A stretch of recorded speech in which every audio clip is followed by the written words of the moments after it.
Welcome to Power Plays Network, the channel that reveals how history's most powerful leaders think, move, and dominate.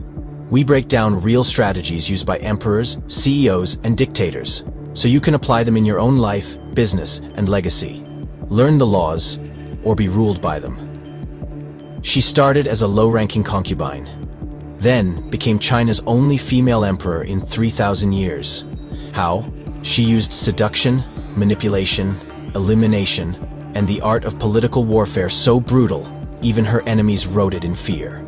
This is not a story about feminism. This is a story about power, raw, cold, and calculated. This is the dark rise of Wu Zetian, the most dangerous woman in history. Wu Zetian didn't start with power.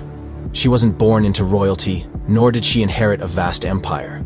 Her beginnings were humble, almost invisible. She was a teenager, barely more than a child, really, sent to serve the emperor as a concubine, essentially a glorified servant. Her days were filled with endless chores and subservience, a life dictated by the whims of others. There was no obvious path to influence, no clear indication of the destiny that awaited her. But instead of playing the victim, succumbing to despair, or accepting her seemingly predetermined fate, she played the game. She recognized the palace for what it was, a complex arena of ambition and intrigue. She studied everyone in the palace. Every courtier, every eunuch, every member of the imperial family became a subject of her intense observation. She was a silent student, absorbing the nuances of courtly life, what they feared, who they hated, what they wanted.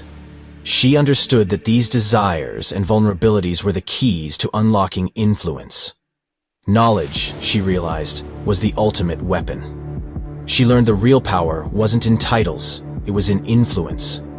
It wasn't about holding a formal position, but about understanding the currents of power and learning how to navigate them. So when the emperor's favorite wife grew jealous, threatened by Wu's quiet intelligence and growing favor, Wu didn't react with anger or defensiveness. She seduced the emperor's son instead, a bold and calculated move that secured her future within the palace walls, and stayed in the palace even after the emperor died. Many would have been banished, forgotten, but Wu Zetian had woven herself into the very fabric of the court. That's called leveraging your weakness.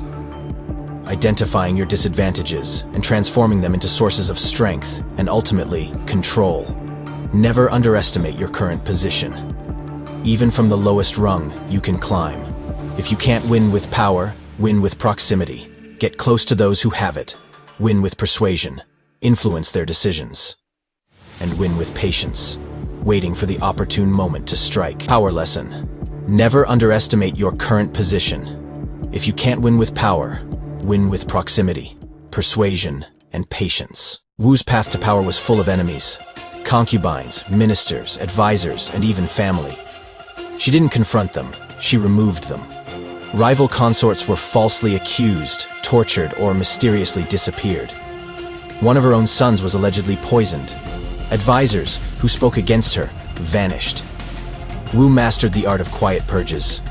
Not a public war, just sudden silence and new loyalty in their place. You don't have to fight every threat. Sometimes the deadliest moves are invisible. Power lesson. You don't have to fight every threat.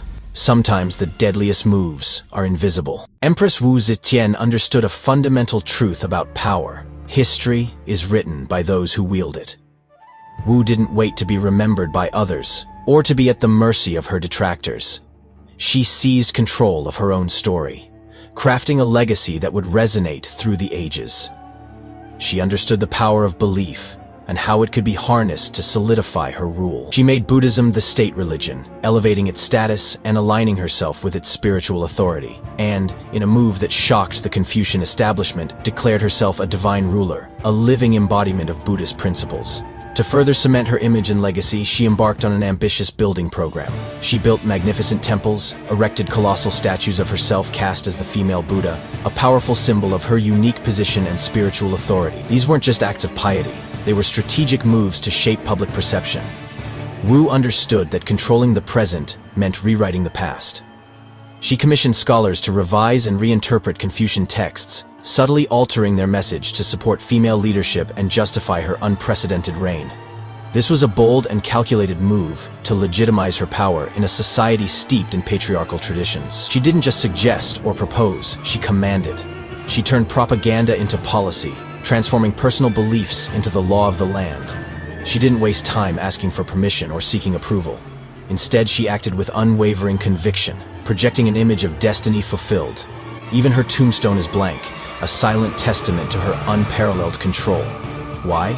What message was she trying to send from beyond the grave? She famously declared that no one was worthy of writing her story but herself, a final act of defiance and self-determination. She would not allow others to define her legacy. In today's world, the battle for narrative control is more intense than ever. If you don't control the narrative, your enemies will write it for you, twisting your actions and shaping public opinion against you. Start shaping how the world sees you, now. Take control of your story. Power lesson. If you don't control the narrative, your enemies will write it for you. Start shaping how the world sees you, now. Wu Zetian ruled for decades, a reign marked by both prosperity and controversy. Her time on the throne reshaped the very fabric of Chinese society. She defied emperors, advisors, and an entire male-dominated empire, a system deeply entrenched in tradition and resistant to change. Her audacity challenged the foundations of imperial power. But her rise wasn't based on chance. It was a meticulously crafted ascent, a testament to her sharp intellect and unwavering resolve. It was a series of strategic moves: seduction, loyalty, calculated silence, strategic elimination, leveraging mythology, and ruthless power consolidation. Each action was a calculated step towards absolute authority. She didn't just rule China. She commanded its vast resources, its sprawling territories, and the hearts and minds of its people. She rewired it to accept her rule, dismantling centuries of patriarchal norms and establishing a new precedent for female leadership in the empire. She reshaped the very structure of power. And that is power. The ability to not only seize control but to redefine the rules of the game itself. This was the ruthless rise of Wu Zetian. Power play by power play. A saga of ambition, strategy, and the relentless pursuit of ultimate control. Which tactic shocked you the most? Was it her manipulation of religious beliefs, her ruthless elimination of rivals, or her sheer audacity in challenging the established order? Comment below and subscribe to Power Plays Network for more deep dives into the power dynamics that shape our world.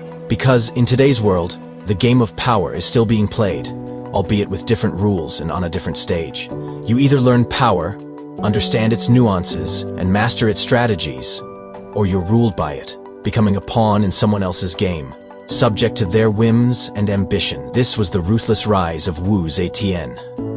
Power play by power play. Which tactic shocked you the most? Comment below and subscribe to Power Plays Network.